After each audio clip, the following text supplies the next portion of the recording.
黙れ人間。余計なことは一切喋るな。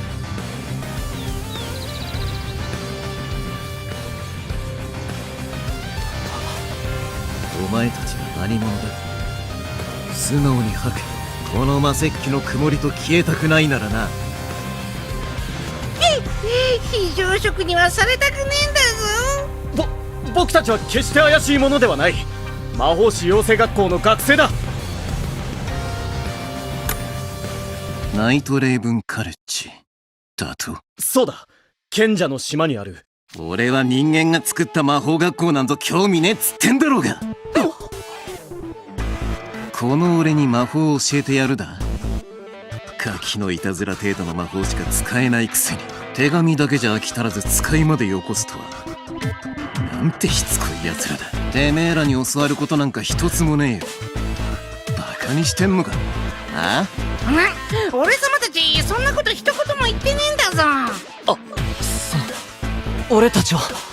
だいたい俺は茨の国を荒らす銀のフクロウどもの相手で忙しいんだ。お遊びに付き合ってる暇はねえ。今日のところは見逃してやる。さっさとこの国から出ていけ人間ども。キシャー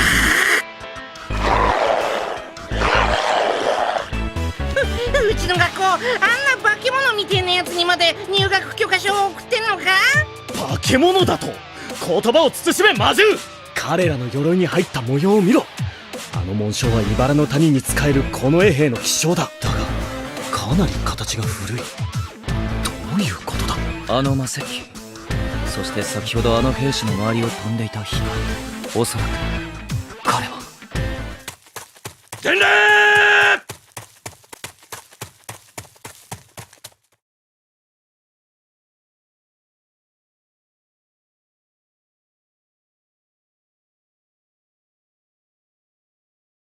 申し上げます、右大将殿。うるせえぞパウル。今度はなんだ。パウルだと。どうしたんだぞセベク。今来たやつまさか知り合いか。いやでもまさか。なんだ貴様らは。その丸い耳、まさか鉄のものか。ただの迷子のガキだ。放っておけ。それで。はっ。では申し上げます。森の警備に当たっていた者から銀のフクロウの報告が、奴ら魔の山の麓に天幕を張り辺りを荒らしているようです。ちっ、懲りない奴らだ。行くぞ、蹴散らしてやる。待ってくれ。ああ、俺たちをあなたたちに同行させてほしい。俺たちをあなたたちに同行させてほしい。なんだと。急に何言ってんだぞシルバー。せっかく見逃してくれたのに。何の成果も上げられないまま学園に戻るわけにいかない。俺たちがナイトレイブンカレッジの魔法師の実力を見せよう。決してあなた方の足手まといにはならない。魔法も武術も心得はある。お前たちでも分かる言葉で言ってやったつもりだが、伝わらなかったか。冥府に足を突っ込む前に去れ人間ども。角太郎に睨まれた時みてえに背中がゾワゾワするんだぞ。なんと言われようが帰りません。俺たちを同行させてください。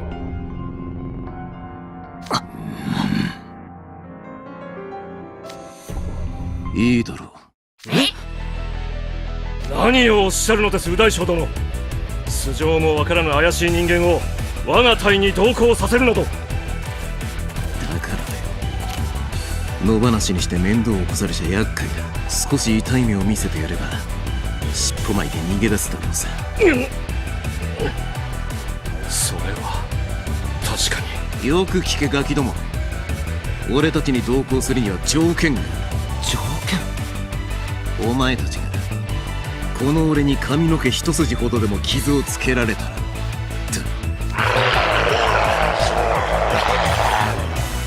まとめてかかってこい人間ども。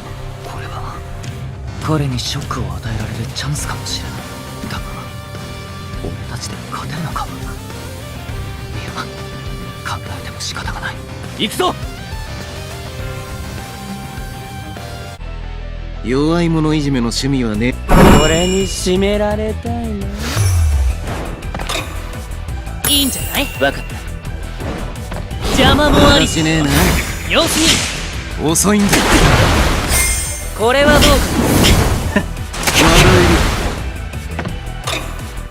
かわかりまええ。お安くしておきます。遅いんだ。いただきます。ほら、僕は誰よりも正しい。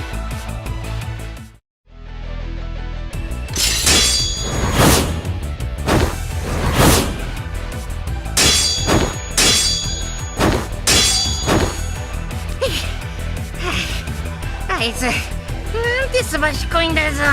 俺様の魔法が全然当たらね立ち筋、身のこなし、そしてあの魔石器。まさか僕たちの前にいるのは。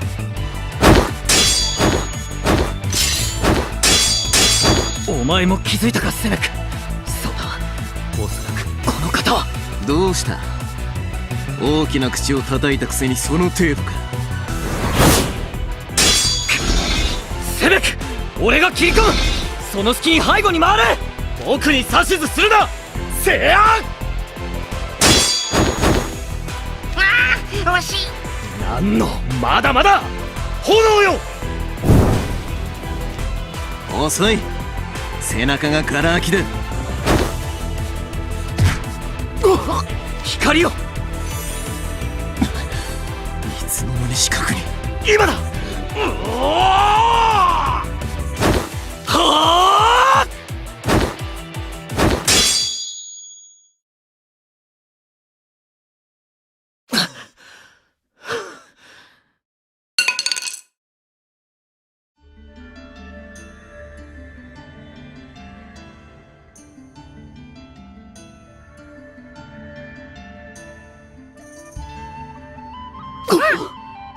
人間がこの俺の面を落としただと。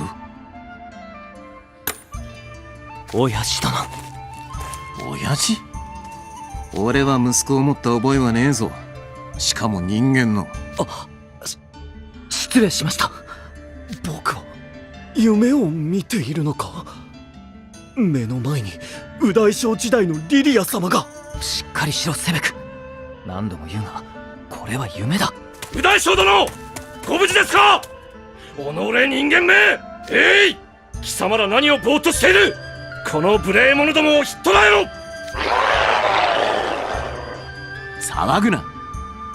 面を落とされただけで体には傷一つついていない。しかし。おい人間ども、お前らただの学生じゃねえな。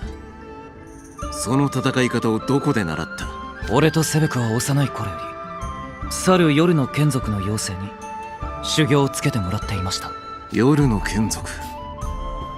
道理で馴染みがある動きなわけだ。腕に覚えがあるというのは嘘ではないようだな。いいだろう。約束通りお前たちの同行を許す。右大将殿、俺たち妖精に二言はねえ。そうだなバウル。夜の祝福あれ。夜の祝福あれ。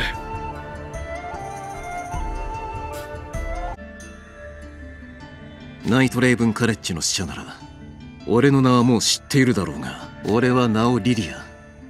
アザノー・バンルージュ。国から押し付けられた面倒な肩書きはあるが、お前らは俺の部下じゃねえ。俺のことは好きに呼べ。親父以外でな。リリア・バンルージュ殿は茨の国の王宮近衛兵右大将であり、この国の警護を司る重要なお方。緑ヶ原の走る城壁といえば、凸国の人間といえど知らぬ者はおるまい。本来貴様らのようなものなど拝謁もかなわぬお方なのだ。神戸を垂れよ。はっ。それで人間ども、お前たちの名は？シルバーです。俺様はグリム。こっちは古文なんだぞ。セベク・ジグボルトと申します。何？ジグボルトだと？パウルと同じ姓だな。そういえばどことなく顔も似ているような。は？この人間と私が似ている？ありえない。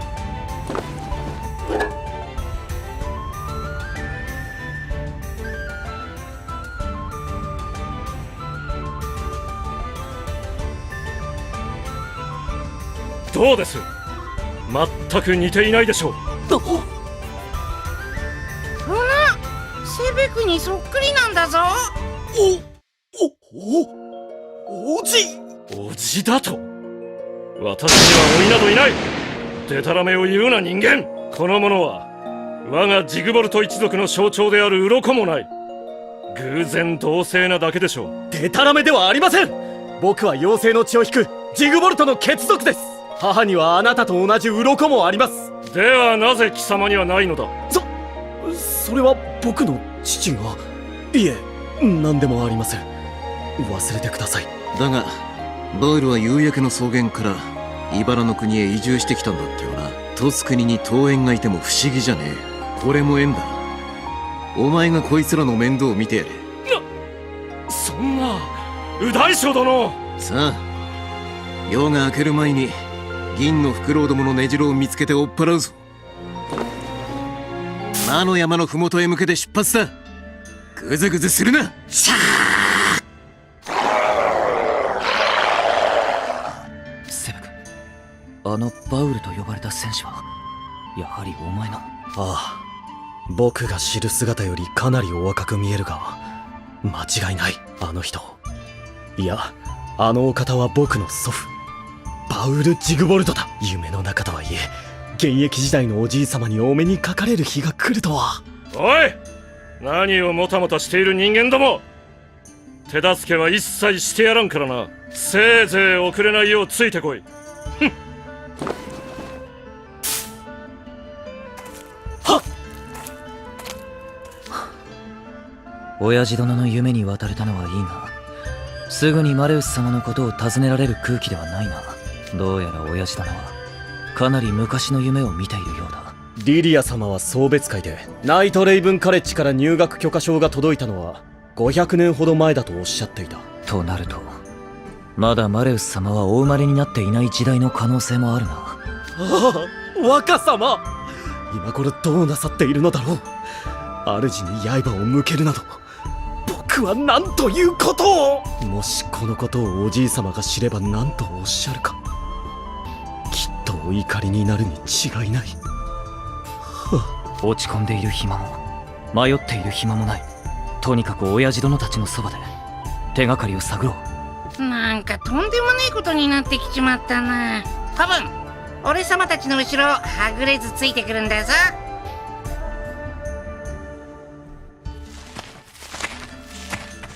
ところで先ほどから何度も話に出る鉄のものや銀のフクロウとは一体何者なんだろうか。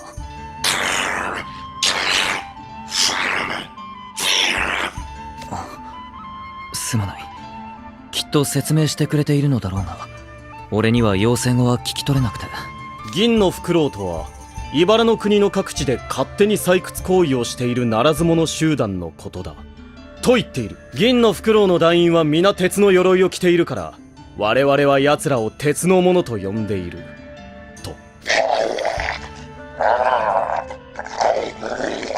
奴らは凸国からやってきて断りなく我々の森を切り開き山を崩し資源を奪っていく。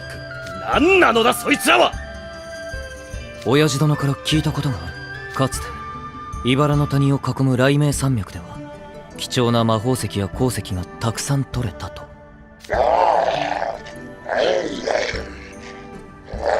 山が丸裸になり住処を失った魔獣が里に降りてきて悪さをすることも多い。奴らのせいで妖精に数えきれない被害が出ているんだ。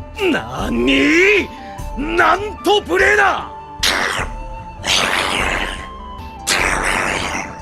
リリア様率いるこの衛兵たちは銀のフクロウをこの国から追い出そうと奮闘しているが、何せ奴らは数が多いから苦労している。許せん。そんな奴らは即刻追い出しましょう。一人で渋い顔したり怒ったり忙しいやつなんだぞ。っていうかよ、セベクは妖精たちが何を言ってるのかわかるのか？完璧ではないが大体は理解できる。彼らが使っているのは古い妖精語のようだ。あれ言葉なのか？俺様ずっと鳴き声だと思ってたんだぞ。妖精は種族によって言語も発声方法もまるで違うが、声に魔力を込めることで意思疎通ができる。現代では茨の谷でも共通語で話す者が多く、妖精語を使う者は限られているが、妖精語は誇り高く伝統ある言葉だからな。僕は昔祖父や母に習って覚えたのだ。俺も親父殿に習おうとしたことがあるが、俺の耳では言語として聞き取ることすらできなかった。僕の父も同じことを言っていた。そもそも人間の耳は他の動物に比べても過聴域が狭い。僕は妖精の血を引いているからな。貴様らが聞こえない繊細な音も聞こえるというわけだ。どうだ、すごいだろう。ならなんでおめえはそんな声ができんだぞ。右大将殿、物見の草より伝達が。この先に鉄のものはありだろ。もう鉄と油の匂いがプンプンしてやがる。右大将殿が出るまでもありません。私が梅雨払いを。それもいいが、おい人間ども、はい。早速だがナイトレイブンカレッジの魔法師の実力とやらを見せてもらおうか。この先に鉄のものがうろついてる。お前たちだけで捕らえてみせろ。一匹も逃がすなよ。野営地への奇襲が台無しになるからな。なんだこいつら。魔法使いだ。助けてくれ。あいつら逃げ出したぞ。待て貴様ら、敵に背を向けるとは腰抜けどもめ。ち、一匹も逃がすなと言っただろう。妖精だ。ならず者の妖精が出たぞ。ならず者はどっちだ。しゃあ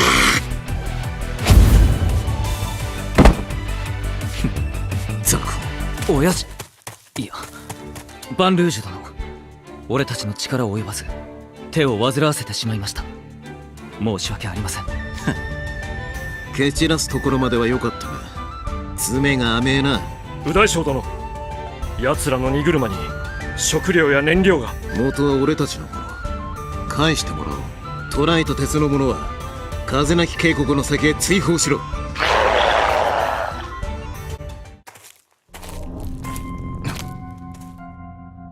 どうされました右大将殿。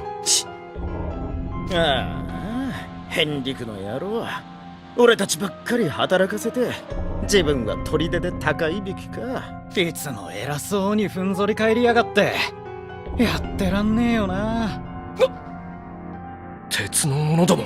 俺たちにはまだ気づいていない。闇夜に紛れて手早く追っ払うぞ。はっ。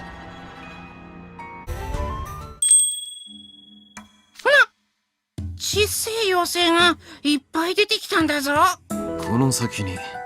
そうか、わかった。心配するな、すぐに追い払ってやる。お前たちは隠れていろ。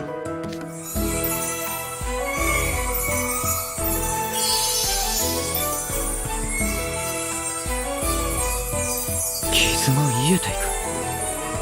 この光は一体。ペクシーたちの祝福だ。奴らは普段人間と見れば近寄りもしないが、よっぽど銀の袋を早く追い払ってほしいのだろう。彼らの期待に添えるよう努力します。よし、先を急ぐぞ。見ろ、銀のフクロウの野営地だ。人間の匂いがする。ざっと30人ってところか。警備隊の中に夜明けの騎士の姿はなさそうだ。なら楽勝だな。楽勝？俺様たち15人もいねえんだぞ。バカ者、こちらには天下無双と名高い現役時代のリリア様がいらっしゃるのだぞ。敗北などありえん。セメク、声を落とせ。セメク、監督生、グリ、俺の話を聞いてほしい。もう分かっていると思うが、これは学園で行われる戦闘訓練や決闘とは違う。俺たちは今ダメージを受けてもその衝撃で眠りから覚醒することができない状態だ。夢の中とはいえ深手を負えばどうなるかわからない。監督生とグリムは絶対に俺のそばを離れるな。セク、お前も。貴様に心配されるまでもない。貴様こそおじけづくなよ。くれぐれも無茶はするな。鉄の者どもめ、我が物顔で天幕など張り折って許しがたい。いいじゃねえか。あれだけ準備万端なら今日はすぐに寝床にありつけるぜ。奴らをぶちのめしてあの野営地を丸ごといただく。子供かかれ。きしゃー。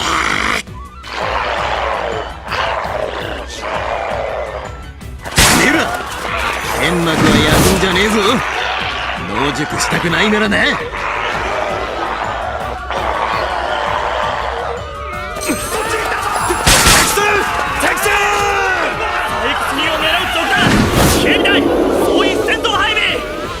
だと我らは茨の国を守護する誇り高き王宮近衛兵なり、貴様らの狼藉許してはおけん。一人残らずこの森から立ち去れない。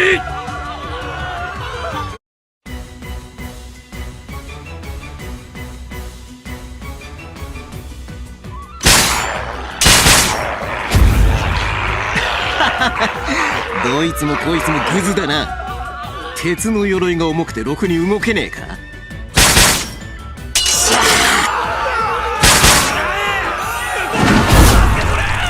小さき大気に巨大な魔石器。まさかあれが竜の懐刀バンルージか。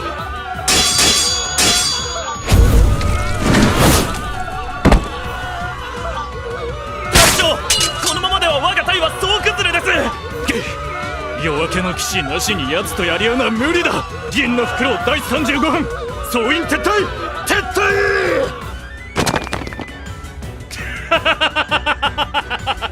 腰抜けどもめ、東の砦に逃げ帰りお前たちの主へ伝えるがいい。茨の国に我ら王宮近衛隊がいる限り貴様らの好きにはさせんとな。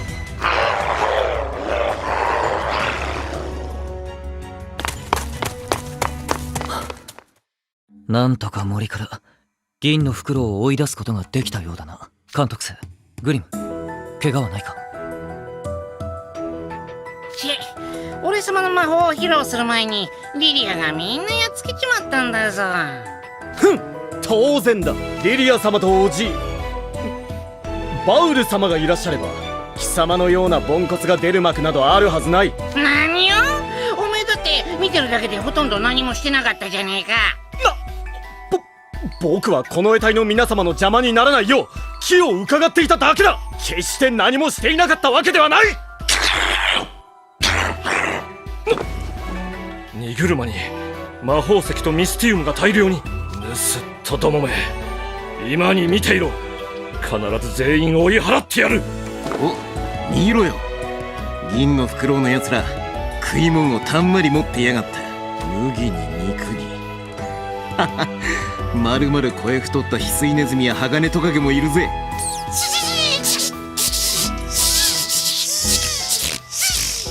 ちょうどいい。丸焼きにして食うか。ネズミやトカゲなんか食いたくねえんだぞ。火が通ってて腹が膨れりゃ何の肉でも構わねえだろう。バンルージュ殿、勝利であれば我々が。ナイトレイブンカレッジでは料理も習いますので、どうか我らにお任せください。おう、そこまで言うなら今日の飯はお前らに任せる。俺たちの舌はお前らと違って繊細なんだ。変なまずものをすりゃすぐにわかるからな。え、舌が繊細？あいえ、何でもありません。皆さんのお口に合うものが作れるよう努力します。他の野郎どもは魔石器の手入れをしておけ。まだ周辺に銀のフクロウの残党が潜んでいるかもしれない。警戒を怠るな。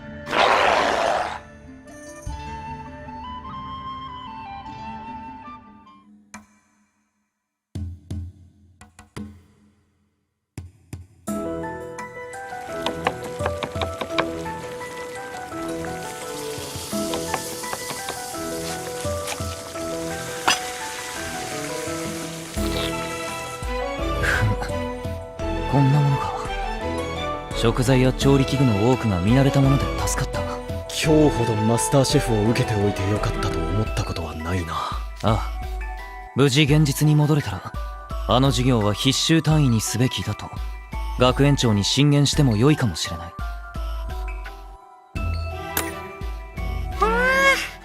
いい匂いなんだぞ。コブがかき混ぜてるでかい鍋はチーズリゾットか？ああ、手に入れた物資の中に胡椒はなかったが塩と自生していたハーブで味付けができた。酵素を使った鶏肉のローストと付け合わせの野菜も完成しているぞ。やったー！俺様もう腹ペコなんだぞ。いただきまーす。ほら、この得体の皆様が先だ。ずうずうしいにも程があるぞ魔獣。学園なら最初に並んだやつが最初に食えるんだぞ。ここは学園ではない。わきまえろ。さあ皆様お待たせいたしました。お食事の支度が整っております。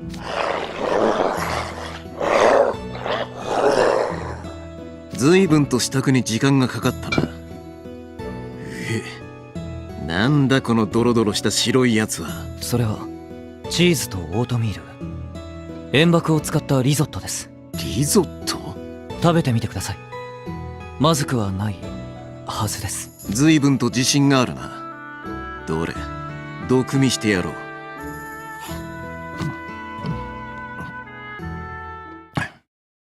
どうですか？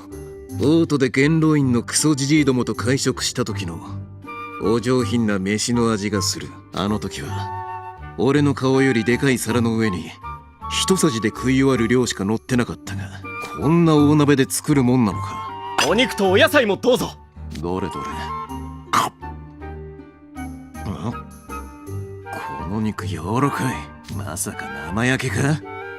腹を壊すだろうがバカたれ。いえ、しっかり中まで火は通っております。水辺の岩を集め魔法で簡易な釜を作りましてじっくりローストしたので大丈夫です。噛むたび肉汁が溢れてくる。港町の宿屋で出てくる肉の味がするぜ。悪くねお褒めに預かり光栄です。え。野郎ども飯だ。たらふく食ってさっさと寝るぞ。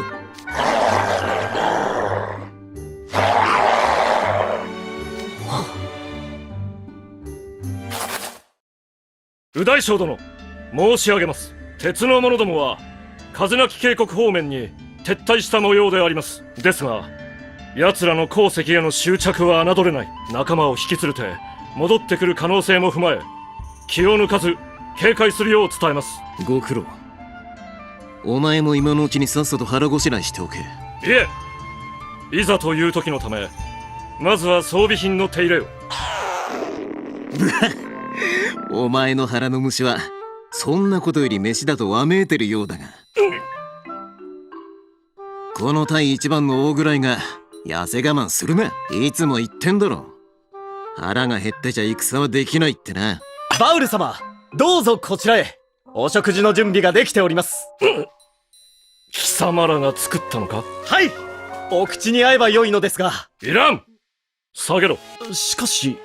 二度言わせるな。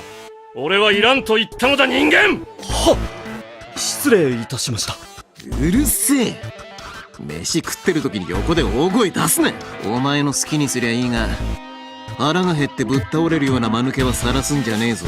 私は持参した携帯食がありますので、どうぞお気になさらず。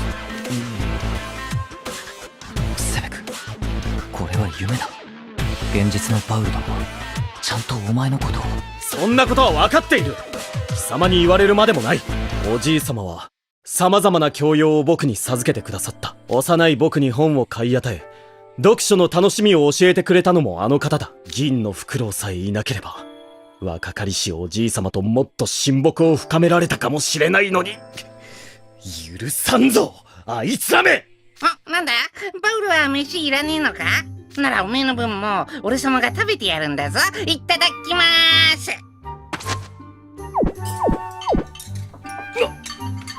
この魔獣、なんというずうずうしさだ。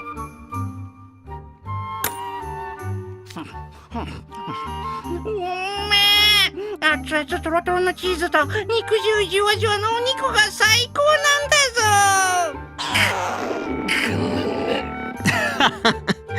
バウルに喧嘩を売るとはいい度胸してやがんな。魔獣ごときの腹に入るくらいなら私が食べる。よこせ。いらないって言ったじゃねえか。これはもう俺様のものなんだぞ。バウル様、まだたくさんありますので。すぐに新しいものをお持ちします。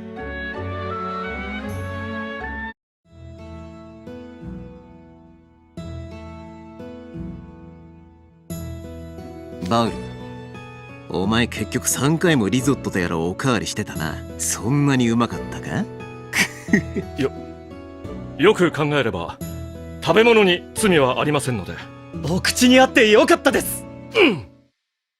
それにしてもですああ、銀のフクロウの連中が随分と頻繁に風なき渓谷からこちら側へやってくるようになったな。我が物顔で茨の国の土地を荒らしおって、卑しい盗掘者どもめ。100年ほど前、来光岬にたどり着いたのは小さな帆船一隻だが、奴らは瞬きの間に数を増やし、この国に住む妖精を上回った。今じゃ風なき渓谷から東はすっかり奴らの住処だ。人間め、こんなことなら最初に追い出しておけば。女王陛下も当時はこれほど手を焼くことになると思っていなかったんだろうよ。自然や動物たちを敬いつつましく暮らすってんなら捨ておくところだが、これ以上あちこちの山や森を掘り返されちゃたまらねえ。急いでマレノア様の書状を東の砦まで届けねえとな。マレノア様？誰なんだぞそれ。貴様、マレノア様をご存知ないのか？かのお方は若様のマレノア様はこの茨の国の姫君であらせられる。小僧の言う通りだ。現女王マレフィシア様の一人娘であり、俺たちの主であり、野原城の城主でもある。野原城、竜の都にある王城、国林城ではなく。茨の国の南に広がる湿地緑ヶ原、その中央でサンゴの海や風なき渓谷の向こうからやってくる不届き者に睨みを利かせている城塞、それが野原城だ。マレノア様は我らこの得体を指揮するこの国の守りの要でもある。我ら王宮この得体はマレノア様から銀のフクロウへの要求書を届ける使節団として今日野原城から出立したところだ。要求書というと？決まっているだろう。我らの国での銀のフクロウによる無礼な振る舞いを即刻やめよとの最後通牒だ。魔法で飛べばすぐに奴らの砦までたどり着けるんだから。飛行術を使わないことに何か理由が？俺たち以前に書状を持って東の砦へ向かった使節団が次々行方不明になっている。俺たちの仕事は書状を届けること、次に目的地までの道すがら行方不明者を捜索すること、そして妖精に無断で採掘行為をする銀の袋を見つけて駆逐することってわけだ。外交は本来貴族連中の仕事。なぜ右大将殿が押し付けられねばならないのです。妖精は人間に比べて数が少ないからな。銀のフクロウが現れてから常に労力不足だ。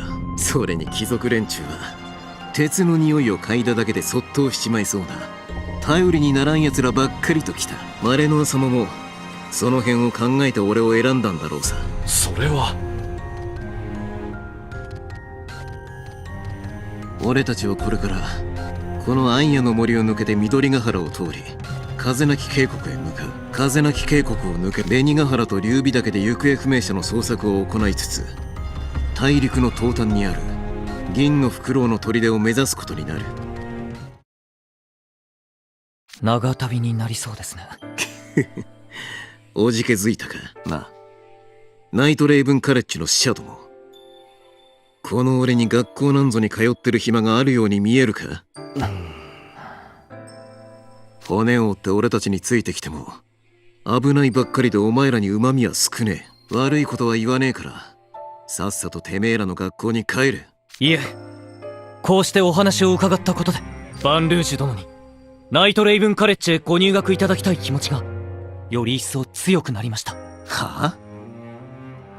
確かに我々があなたに教えられる魔法は少ないでしょう。しかしきっとあなたにとって学園生活はかけがえのない思い出になるはずです。シルバー。だからこの任務を終えた時に改めてご招待します。俺たちの母校ナイトレイブンカレッジに。この任務が終わったところで俺の考えは変わらねえだろうが、それでも俺たちにひっついてくるつもりか？はい。命の危険があってもか？はい。人間のことはよく知らんが、もしかしてナイトレイブンカレッジってのは人間の中でもかなり変なやつが集まってんじゃねえのか？確かにかなり個性的なものは多いです。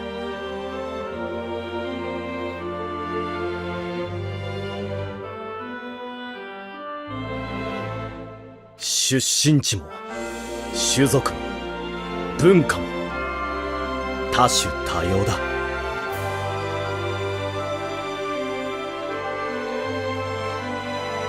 だからこそ毎日多くの学びがある。勝手にしろ。もう俺は知らん。ありがとうございます。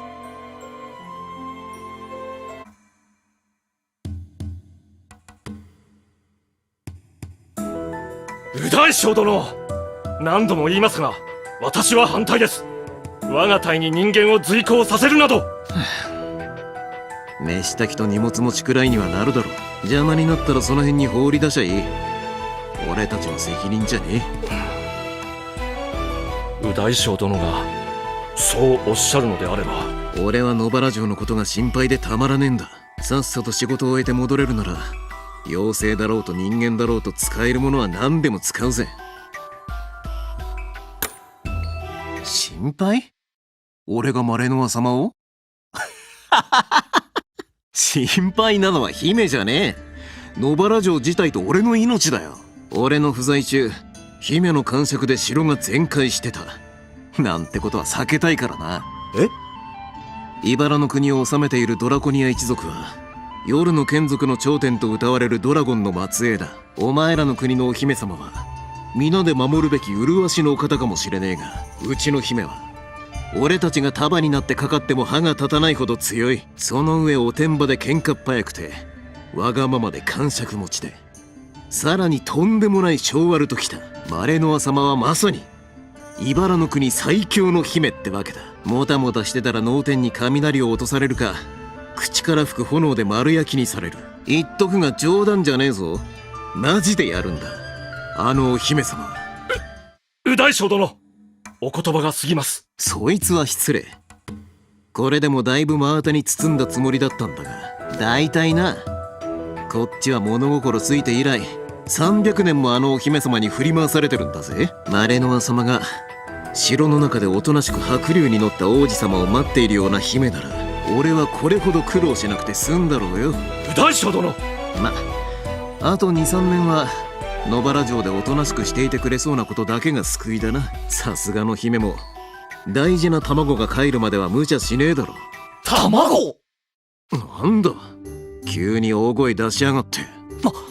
マレノア姫にはすでにお世継ぎが。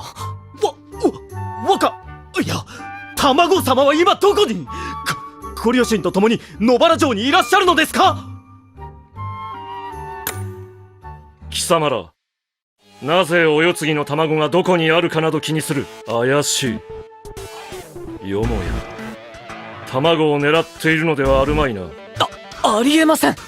我々はお世継ぎが誕生されていたことさえ知らなかったので。卵のありかなんかこの国じゃその辺を歩いてるガキだって知ってるだろ。ドラゴンの卵は親から愛情と魔力を注がれなければ帰らない。その上この国で一番安全な場所といえばマレノア様の腕の中以外ね。知ったところでどうもできやしねえよ。しかし龍眼光の剣もございます。よそ者は信用なりません。用心するに越したことはない。龍眼光レバーか。あいつが無事に戻ってきてりゃ俺たちが東の砦組んだりまでお使いに行くこともなかったんだけどな。あの夫婦は子供の頃から俺に余計な仕事ばっかり増やしやがる。それは。はあ、空が知らんできやがった。俺はそろそろ寝るぜ。火は絶やすなよ。この辺りは銀のフクロウだけでなく獰猛な魔獣も出るからな。お前らもさっさと寝ろ。正午には東へ向けて立つ。はっ。ゆっくりお休みください。夜の祝福あれ。夜の祝福あれ。おい人間ども、右大将殿はああおっしゃったが、私は貴様らを全く信用してはいないからな。妙な動きを見せたら即刻この魔石器で成敗してやる。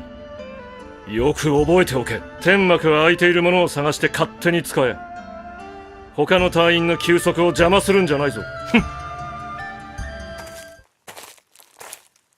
聞いたかセベク。聞いたとも。若様がすでにお生まれになっているとは。はあ、一目でいいから拝見したい。若様の玉のようなお姿を。玉のような姿っていうか卵の姿なんだぞ。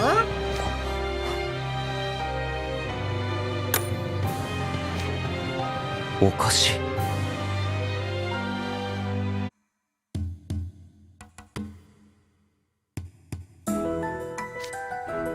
おかしい。え？先ほど親父殿は物心ついてから300年と言っていた。そして現実の親父殿は700歳。つまり親父殿は400年ほど前の夢を見ているようだ。しかしお世継ぎの卵はあと 2,3 年で帰ると言っていた。そうか。確かにおかしいな。現実の若様のご年齢とかなりの食い違いがあるぞ。角太郎って今いくつなんだぞ。若様は今年で178歳を迎えられる。角太郎すっげえじいさんじゃねえか。失礼な。長命なドラゴンにおいてはまだ非常にお若くていらっしゃるのだぞ。気づいたか監督生。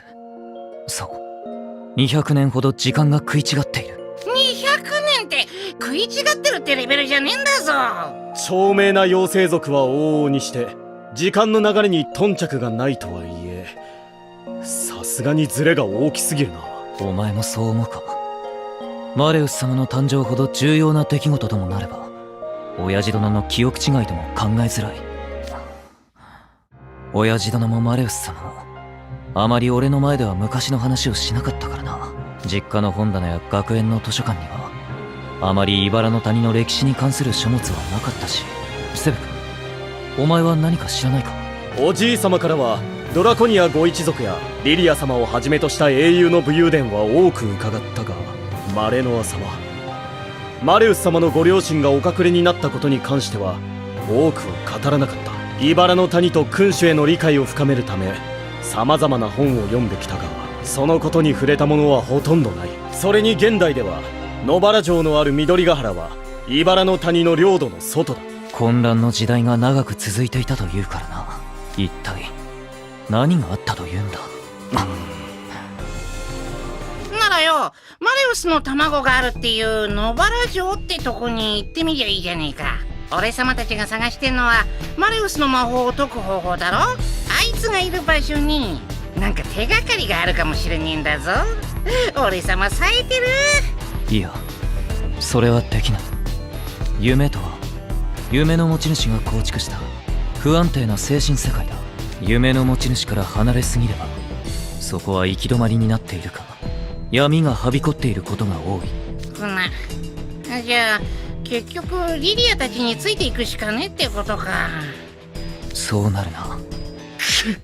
なんということだ。一目だけでも若様にお目にかかりたかった。東の砦に書状を届けた後、親父殿たちは野原城に騎乗するだろう。はっ、ということは若様のお姿を拝見できる可能性がならば一刻も早く任務を終わらせねばなるまい。ああ、今は体を休めて明日に備えよう。お前に言われずとも分かっている。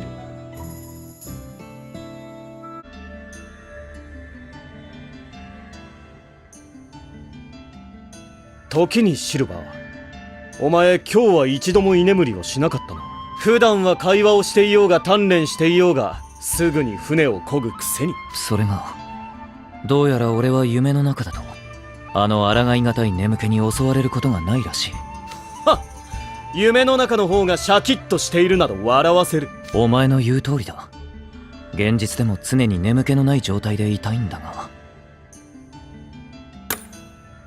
ああ、幼い頃からふとした瞬間に強い眠気に襲われることがあるんだ。俺様にもそれわかるんだぞ。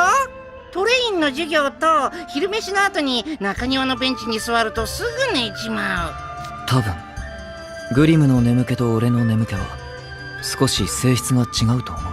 俺の場合、歩いていても誰かと話している途中でも剣の鍛錬をしている時でも唐突に眠くなる時があるんだ。え？剣の鍛錬の途中？夜通しゲームしてて寝不足だったとか？いや、夜の睡眠は十分とっている。原因は俺にもわからない。幼い頃から親父殿は何度も俺をあちこちの魔法医術師に見せてくれたが、どこに行っても原因不明とサジを投げられてしまって、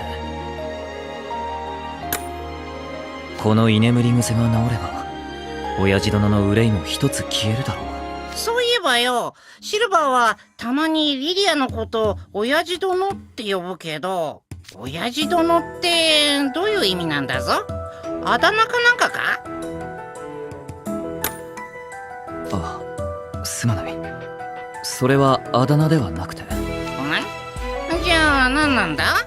入学する時にリリア先輩から他の生徒の混乱を招くから内密にと言われていたが、お前たちになら明かしてもいいだろう。リリア先輩、親父殿は孤児だった俺を拾って育ててくれた。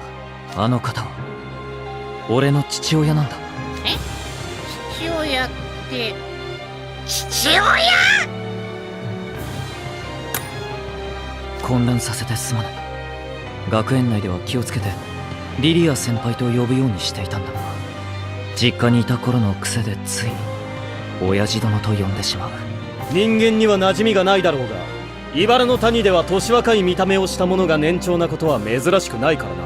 僕の母も妖精で父より若く見えるが父よりも年上だ。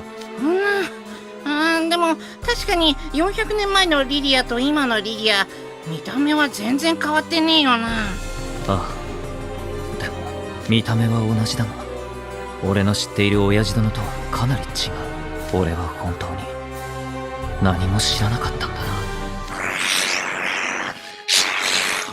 はっ！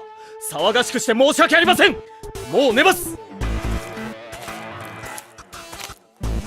貴様らが騒ぐから近衛兵の先輩に怒られてしまったではないか。僕たちは一刻も早く東の砦にたどり着き、野原城でマレウス様の玉のようなお姿を拝むという目的があるんだからな。あ、体を休めて明日に備えよう。おやすみ。セベクのやつ、目的がいつの間にか変わってるんだぞ。本当にとんでもねえことになっちまったな、子分。エースやデュースたちは今頃どんな夢見てるんだろうな。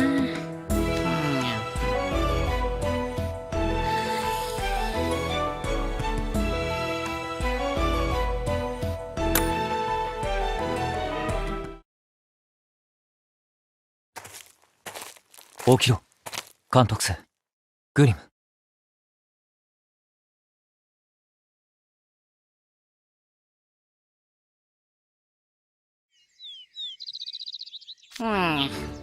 寝て起きても夢の中って変な感じなんだぞ。よく眠れたか？川で顔を洗ってくるといい。すっきりする。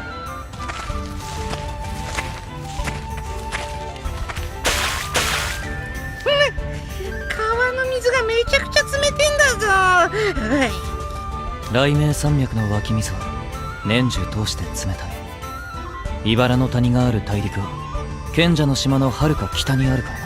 冬になれば山沿いはかなり雪が積もる。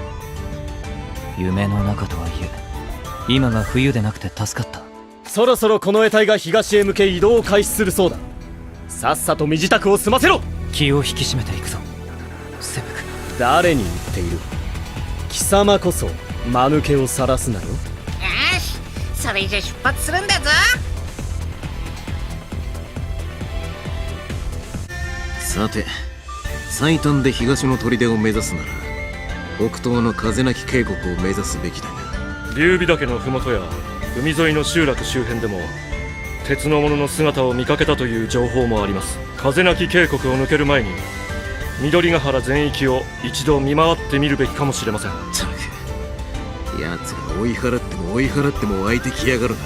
我ら王宮近衛隊の名にかけて奴らを全て風なき渓谷の向こうへ、いやサンゴの海の向こうまで追い払ってやりましょう。そう力むな。風なき渓谷の西側はまだ妖精の領域。本番は紅ヶ原に入ってからなんだからな。はっ、気を引き締めてまいります。まっすぐ北東に向かえば風なき渓谷までは半日ってところだが、やっぱりな、早速邪魔が入ってきやがった。昨日はよくも我らの野営地で好き勝手してくれたな。手ぶらで逃げ帰るわけにはいかない。そうなれば遍陸橋に何をされるか。いいじゃねえか、たっぷりお仕置きをしてもらえよ。なめた口を覚悟しろマンルージュ。命だけは助けてくれ。昨晩見逃してやったというのに再び戦いを仕掛けてきたのは貴様らだろう。待ってください。彼らはもう降伏している。これ以上は。あなた様は我々を助けに来てくださったんですね。人違いか。バカ、あの方がこんなところにいるはずがないだろう。だが確かに似ている。何をごちゃごちゃと。さっさと風なき渓谷の向こうへ帰るがいい。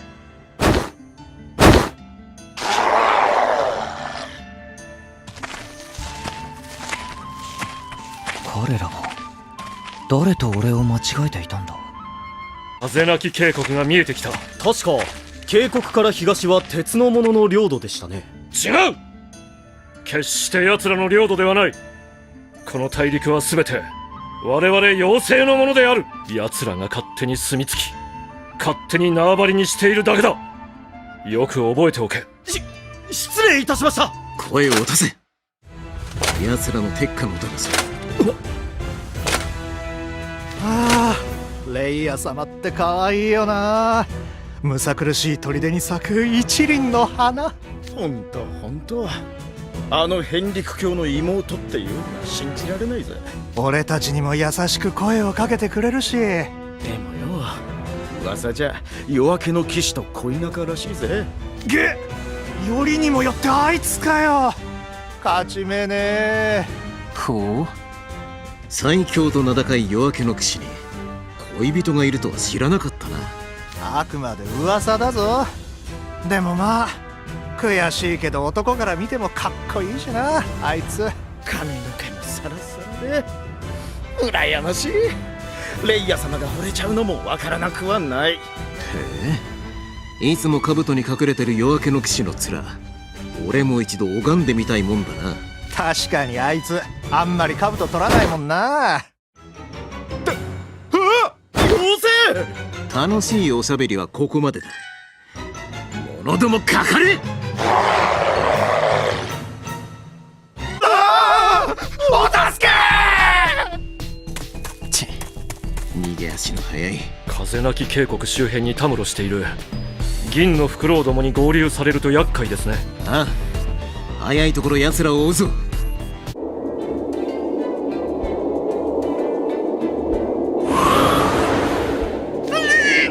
すげえ風なんだぞ。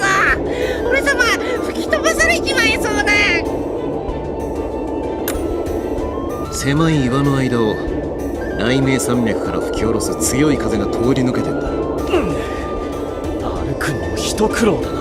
この風がある限り投石や矢での攻撃はまず見当違いの方へ飛んでいっちまう。魔法はその限りじゃないがな。要塞にとってこの渓谷は自然の要塞だ。あ、なんか風の音に混じって変な音が。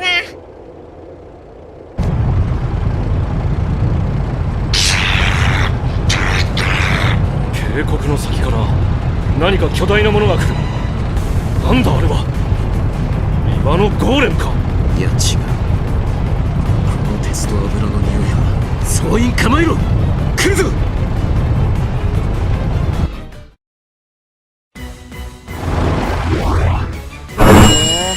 いい度胸が終わりだね。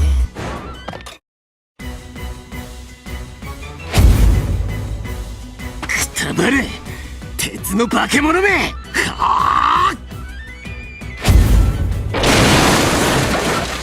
装甲掘削機大破。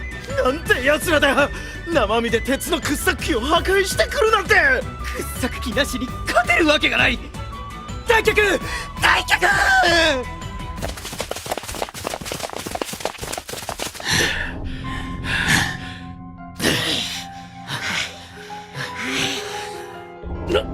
なんなのだあの鉄のゴーレムは。この倉庫じゃショベルカーのような装備がついている。鉄の者たちはこれを装甲掘削機と呼んでいたな。ということはおそらく土木作業用の機械だろう。そういや、麓の町の工事現場で似たようなのを見たことある気がするんだぞ。土を掘り返すためのからくりということか。面用な。奴らいつの間にこんなものを。ほんの20年前は木の隙で土を掘ってたってのに、こんなので山を掘られたんじゃあっという間に雷鳴山脈が丸裸にされちまう。ひとまずマレノア様に報告しておこう。伝令、ひとっ飛び行ってきてくれ。全身ひでえ鉄と油の匂いだ。水浴びしねえとやってられないな。渓谷を抜けたら小さな湖がある。今日はそこで野営としよう。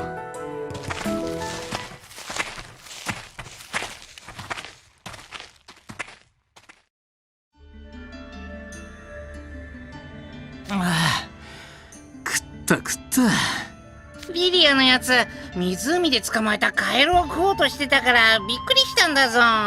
慌てて魚を捕まえてきて事なきを得たが。お前たち知らねえのか。あのカエルには毒がないんだぜ。いえ、毒とかそういう問題では。おや、バンルージュ殿、少し質問をいいでしょうか。あ？なんだ。鉄の者や近衛兵がたびたび口にするヘンリクや夜明けの騎士とは何者なんですか。奴らトス国ではさほど名を知られていないのか。ヘンリクは銀のフクロウの狩猟をやってる人間の男だ。強欲で下品で樽みたいにでかい。奴はいつも東の砦でふんぞり返っててめったに出てこないが、昔一度だけ要求書を持って野原城に訪れたことがあった。マレノア様は一切取り合わなかったんだがな。茨の国を害する行為を繰り返しているくせに要求書だと。なんとずうずうしい。で、夜明けの騎士ってのは銀のフクロウの警備隊隊長だ。銀のフクロウは魔法石や金属を求めて危険な場所にも潜り込む。例えば俺たちみたいな賊がはびこる風なき渓谷の西側や雷鳴山脈の魔獣の巣とかな。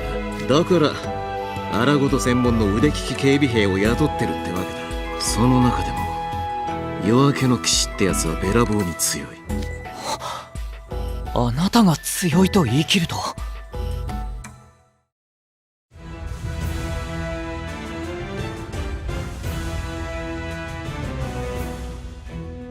この大陸の東端来光岬にある砦を守ってる。そこからついた二つ名が夜明けの騎士。奴は剣の達人で、あいつに乗された仲間は数知れず。怖いもの知らずの夜の眷属も白く輝く鎧と金の髪を見れば耳を伏せて逃げ出す始末だ。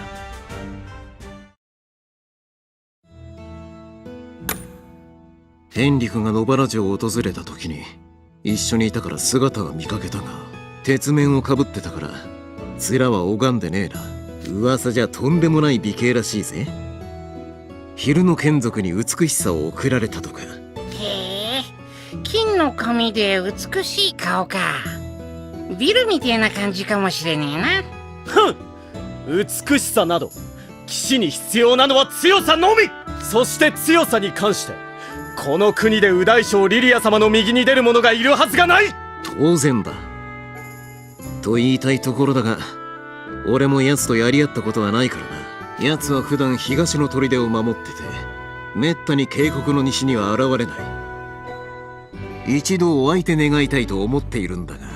つまり東の砦に行けば夜明けの騎士と一戦交えることになる可能性もあると。そういうことだ。最初にマレノア様の書状を持って砦に向かったレバーンも奴と鉢合ったんじゃねえかって噂されてる。レバーンってやつもリリアの話に出てくるよな。そいつ何者なんだぞ。龍眼公レバーン、この国の外交任務の要だった男の名前だ。レバーンはマレノア様の目であり手足であり夫でもあった。行方知れずになったという使節団を率いていたのはまさか。そう、レバーンだった。奴は貴族だったし特使としてこれ以上ない男だったからな。すぐに戻ると嫁と卵を残して野原城を飛び立ったっきり。本当にどこをほっつき歩いてるんだか。あいつがいない間誰が姫と卵の面倒を見なきゃいけなくなると思ってんだ。今回の遠征であいつの行方の手がかりをつかんで姫に持ち帰ってやりたいところなんだがな。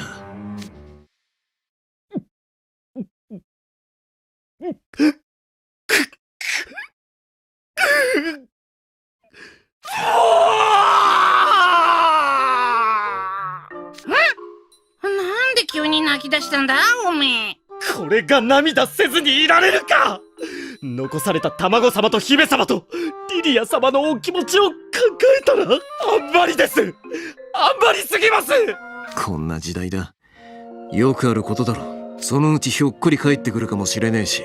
だからそれまで俺は命に変えても姫と卵を守らなきゃならねえ。約束したからな、あいつと。親父殿。おい、だからその親父ってのをやめろ。俺はまだ300歳になったばかりだぞ。あ、申し訳ありません。つい長話が過ぎた。お前たちを見てると昔を思い出していけねえな。俺はもう寝る。お前らもさっさと寝ろ。おやすみなさい。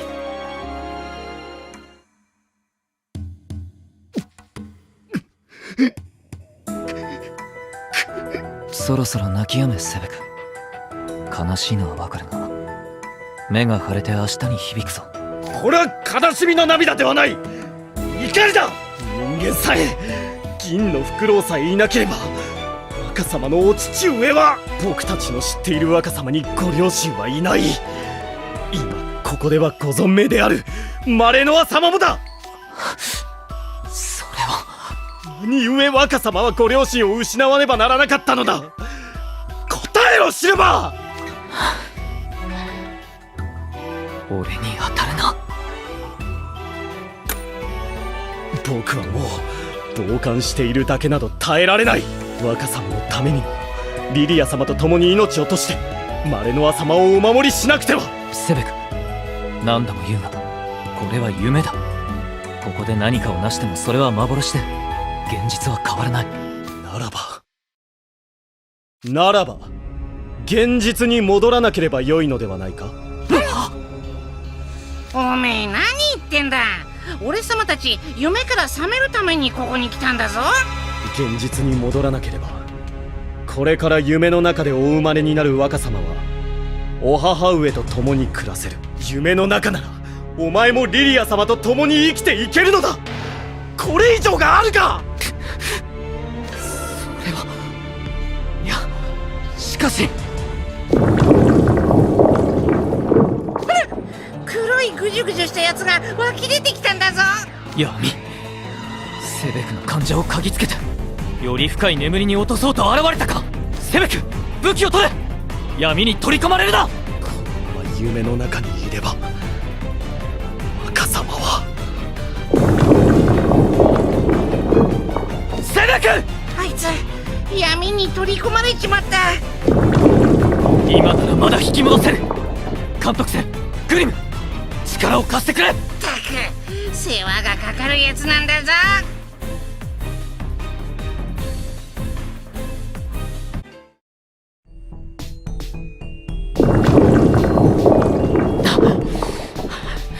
次から次へと湧いてくる。このままでは。シルバー、おめえの服の中なんか光ってるんだぞ。この光は親父殿にもらった指輪。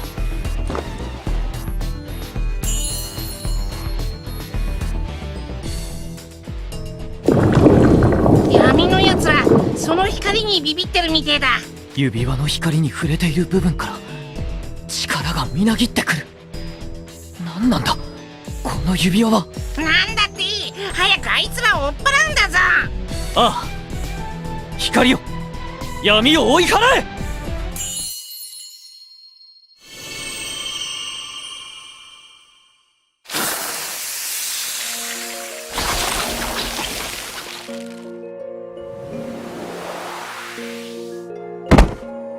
あいつらに捕まってたセベクが出てきたんだぞ。セベク、無事か。僕は夢の中にずっといたいってだだこねて闇にぐるぐる巻きにされてたんだぞ。そうか。僕はセベク、確かにお前の言う通り、このまま夢の中にいれば辛い思いをせずに済むだろう。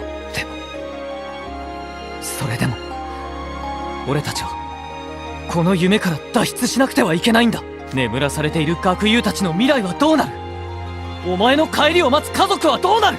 そして何よりたった一人孤独に夢の世界を紡ぎ続けるマレウス様はどうなる。だがリリア様はこの眠りから覚めれば。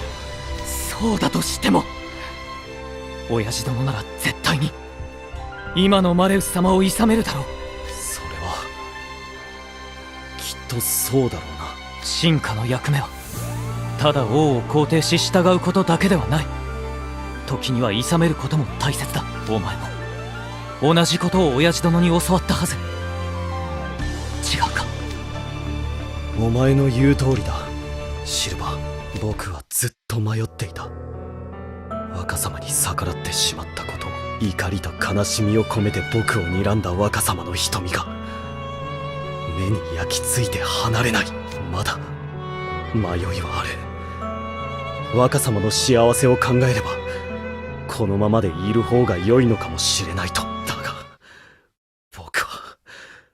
僕の夢は、願いは若様にとって誰より良き進化となること。この夢はここでは叶えられない。僕が命を懸けてお仕えしたいのも尊敬しているのも現実の若様ただお一人。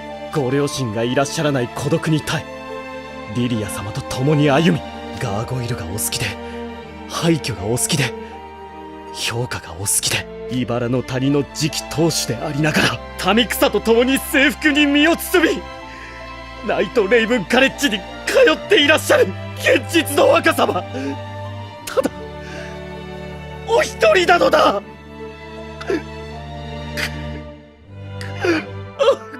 だからもう夢にふけることはしない。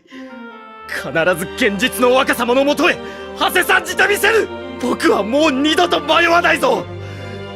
分かったかシルバー。お前らしいな、その言葉。たがえるなよ。ふん、お前に言われずとも。やれやれ、セベクのやつようやく大声出す元気が出てきたみてえだな。情けないところを見せたな魔獣。いやグリム、それから監督生も迷惑をかけてすまなかった。な、おめえが謝るなんて空から槍でも降ってきそうなんだぞ。では僕はもう休む。お前たちも早く寝ろ。おやすみ。夜中にでけえ声出すんじゃねえんだぞ。おやすみ。あいつなりの照れ隠しと感謝だろ。誤解されやすいが本当は情に熱い男だ。これからも仲良くしてやってほしい。それはあいつの態度次第なんだぞ。いっぱい歩いていっぱい戦ってもうクタクタだ。俺様も寝る。おやすみなんだぞ。ああ、おやすみ。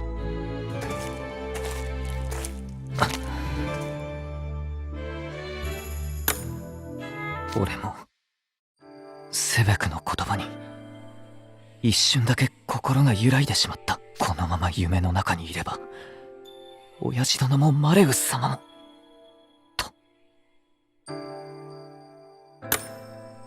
大丈夫だ、分かっている。もし俺が夢にすがり闇に飲み込まれそうになったら監督生、どうか俺を止めてほしい。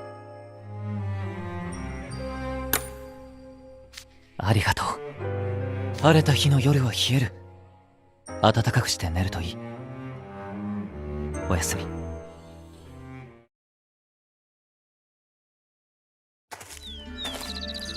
そろそろ出発するぞ。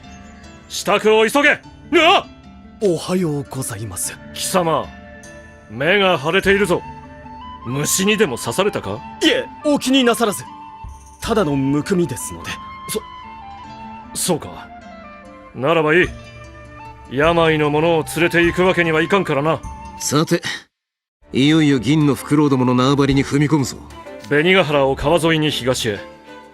それが砦への最短経路ですが、平地で隠すものも少ないですし、銀のフクロウとの遭遇率が高くなりそうですね。ここから少し北に行ったところにミスティウムを鍛える火事場があります。ここで一度我々の魔石器を手入れしておくのも良いかと。行方不明者を探すなら劉備岳をぐるりと見回っていくルートもありだな。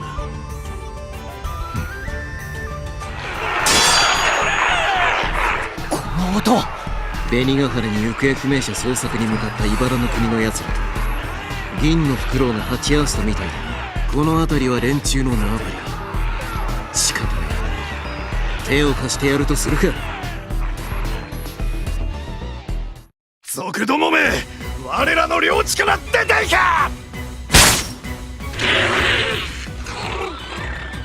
随分と苦戦しているみたいじゃねえか。右大将殿、この窮地に姿を現してくださるとはレノワ様のドラコニア一族のご加護に違いない。なんだ、族どもが急に勢いづいた。奴らの大将か。敵の士気が上がると厄介だ。まずはあいつを捕らえろ。この俺を狙うとはな。ちまちまやり合うのも面倒だ。全員まとめてかかってこい。こいつの動きすばしっこくて目で追えない。これ以上やり合うのは危険だ。総員撤退。おうおう、逃げ足だけは立派だな。右大将殿、お手を煩わせて申し訳ありません。町に戻る途中で敵に見つかってしまい。気にすんな。たまたま通りがかっただけだ。負傷者を連れてるんだろ。さっさと行け。かたじけない。夜の祝福あれ。夜の祝福あれ。おっと、お前ら前を見てみろ。あの荷馬車と鉄のゴーレムは銀のフクロウの一団。随分とノロノロ歩いてやがるな。たっぷり土産を運んでるに違いない。まだ俺たちには気づいてないようだ。好機だ、行くぞ。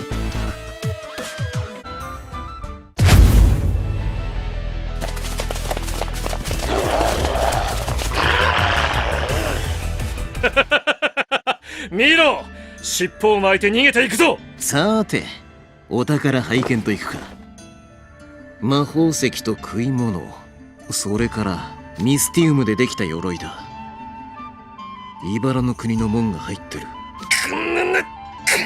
許せん、鉄の者どもめ。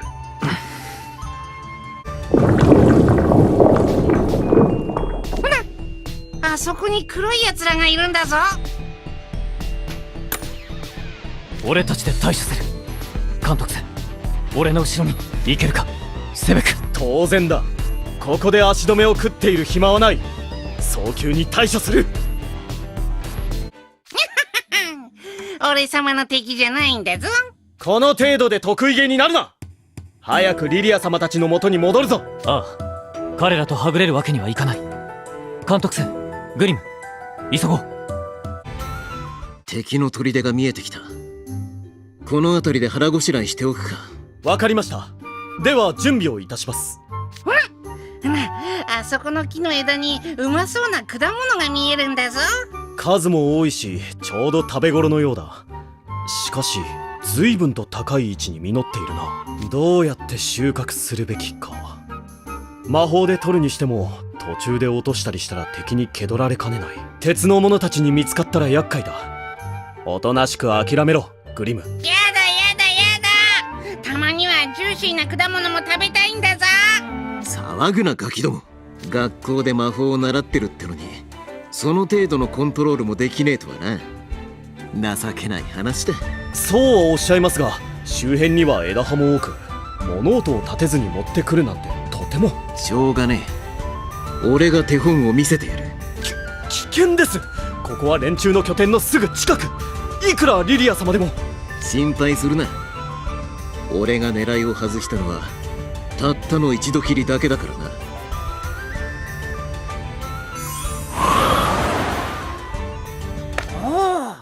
果物が俺様のところまで運ばれてきたんだぞ。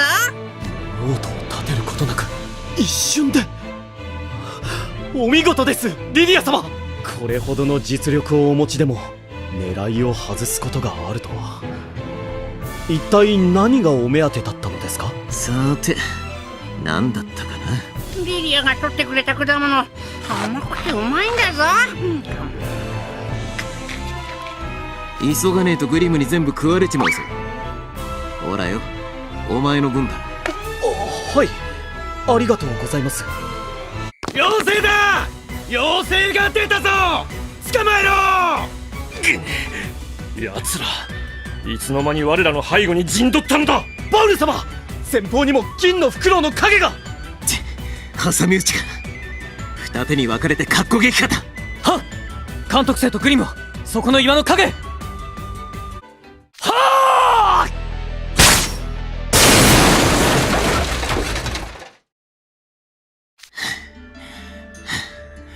全部片付けたか。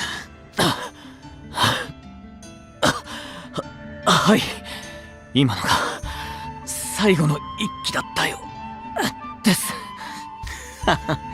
お前もう立ってるのがやっとじゃねえか。ここらが潮時だ。悪いことは言わねえ。もう自分たちの国へ帰れ。お前らならこの先にある人間の港町に助けを求めれば保護してもらえるだろう。いいえ、いいえ、絶対に帰りません。これは俺たちの問題だ。関係ないお前らがこれ以上付き合う義理はねえ。関係あります。だって俺はあなたの。俺のとに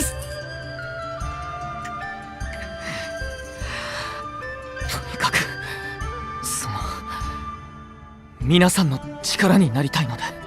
会ったばっかりの妖精相手に本当に変な人間だな。そこまで言うならもう止めない。好きにしろ。はい、好きにします。前方に砦が見えてきました。手前の道をしっかり封鎖してやがる。連中に開けてもらうとするか。おいお前、見張りに立っているやつに書状を持ってきたって声をかけてこい。はっ、わかりま。待て、お前じゃない。俺はシルバーに頼んだんだよ。敵手至急応援頼む。シルバーを生かして穏便に話をつけるはずが、あいつ勘違いして先走りやがって。こうなっちまったからには仕方ねえ。応援が来る前に片付けるぞ。ちは長官の命令で見張りに立っていただけだ。そうだ、頼む、見逃してくれ。お前らの言い分など知るか。目障りだ。とっとと失せろ。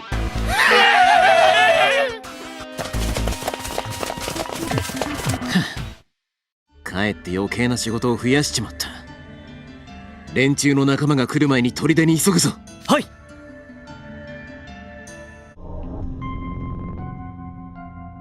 ついにたどり着いたぞ。ここが銀のフクロウの本拠地か。キョロキョロするな。私たちは茨の国からの要求書を届けに来た使節団。臆せず堂々としていればいい。妙です。砦の外にあれだけいた鉄の者が一人もいない。まさか。何？砦の扉が一人でに。こ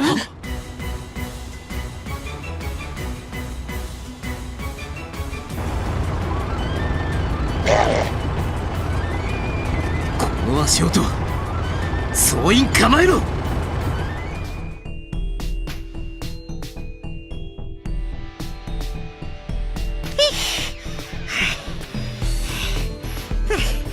倒したか？そのようだ。みんな無事か？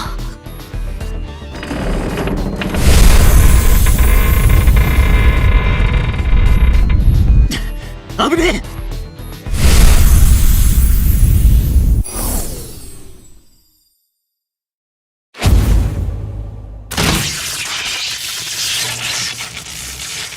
親父殿！だから親父じゃねえってなんだ。このガラクタめ、まだ動けたのか。よくもリリア様を。はあ！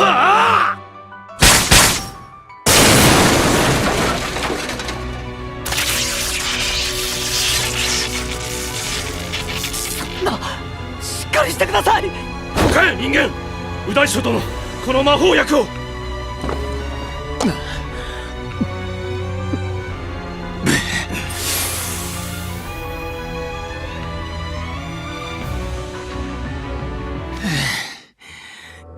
ちくしょう、いって安静に。あなたといえどこの傷ではどうしてこのようなことを。俺が知りてえよ。くす、シルバーがやられると思ったら勝手に体が動いてた。何よバカな。あなたの忠誠は、命はマルノワ様に捧げられたはずなのに、どうして、なぜよりによって脆弱な人間をかばって。まったくだ、俺らしくもねえ。ルージュ殿。いいか小僧ども、勝ったと思った瞬間が一番の好きだ。覚えとけ。はい。情けねえ面すんじゃねえ。薬は飲んだ。しばらく休めや動けるようになる。ああ、夢の中でもあなたはやはり俺の。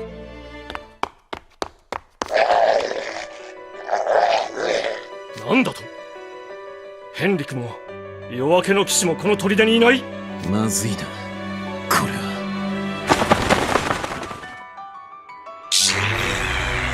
伝令、戻ったか。なんてことだ。右大将殿、申し上げます。野原城がヘンリクと夜明けの騎士率いる銀のフクロウどもに包囲されております。